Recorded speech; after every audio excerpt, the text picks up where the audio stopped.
Chapter 4. Inside Duke's diner, a specialist came down on a bell with a ding. Order up, Buford yelled over the clatter of dishes. The short-order cook was serving up eggs and grits with lightning speed, and Tiana was carrying them to customers just as fast. Another coffee here, dear, a customer called out cheerily. Coming right up, Tiana said. Hey, Tiana, a young woman shouted, waving. Tiana turned to see a group of her friends sitting at a table nearby. Morning, Georgia, Tiana chirped. We're all going out dancing tonight, Georgia said. Care to join us? Tiana passed a plate to a customer as she told her friends, You know I have 2 left feet. Besides, I'm going to work a double shift tonight. You know, she started to say. So you can save for your restaurant, Georgia interrupted. Girl, all you ever do is work. Maybe next time, Tiana said, smiling as she hurried to grab the next order. Buford looked through the pickup window. You talking about that restaurant again?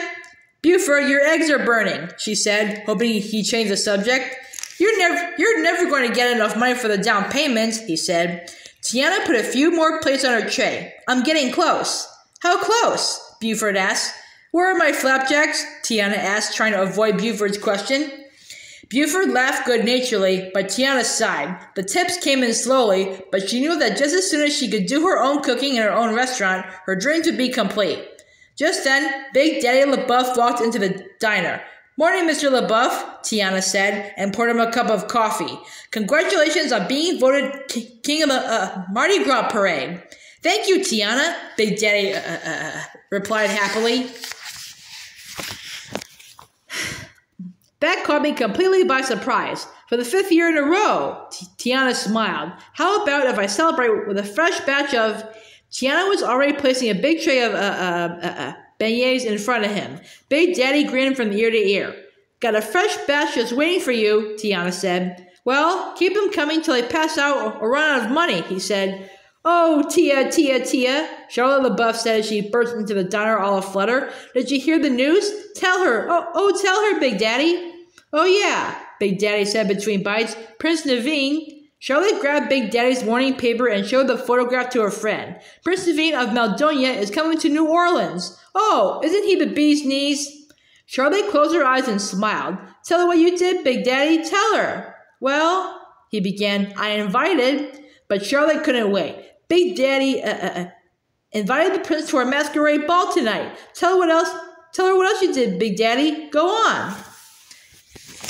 And he's staying, Big Daddy started to say, but Charlotte jumped in and interrupted again. And he's staying. Big Daddy put a beignet in Charlotte's mouth. And he's staying in our house as my personal guest, he finished as Charlotte nodded eagerly, only momentarily silenced by the beignet. Oh, Lottie, that's swell, Tiana said, smiling.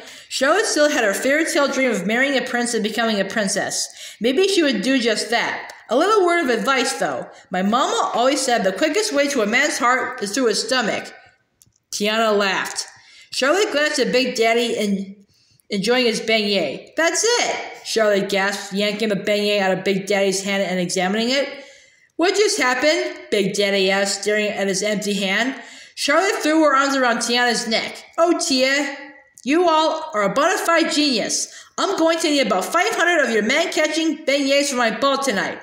Charlotte reached into Big Daddy's pocket and pulled out a wad of cash. Excuse me, Daddy, she said. She handed the money to Tiana with a smile on her face. Will this about cover it? She was asking for a lot. Tiana had to make dozens and dozens of her delicious beignets before this evening's ball. But even though she was surprised by Charlotte's request, Tiana did not hesitate for a second to agree to do the work. She was thrilled. It was more money than she could earn in 6 months of tips, and she would be earning it without any handouts from anybody. This should cover it just fine, Lottie, she said excitedly. Charlotte squealed with joy. Tonight my prince is finally coming, and I'm sure as heck not letting him go. Tiana watched as Charlotte and Big Daddy left the diner. Overwhelmed, she turned slowly as she slid the money into her pocket. Finally, she could put the down payment on her restaurant. Dr. Vasilier, who had slipped unnoticed into the diner, now lowered the edge of his newspaper and glanced at Tiana. Looking silently at a corner table, he had overheard every single word of the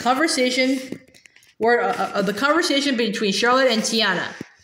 With his wicked thoughts spinning, he shared a sinister smile with his shadow. An evil plan began to come together in Dr. Facilier's mind. He was going to snare a prince.